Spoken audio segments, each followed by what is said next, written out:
Hey guys, thanks for joining us for our golf fitness workshop. This workshop is 3 different phases. We have our dynamic warm-up, which can be done before any exercise or round of golf.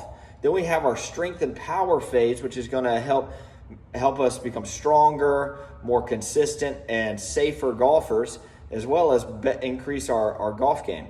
And then the third phase is our corrective exercise / core strength and mobility, which is really going to address all of those weaknesses I see in people day in and day out, from posture to core to weak glutes and just lack of stability and mobility.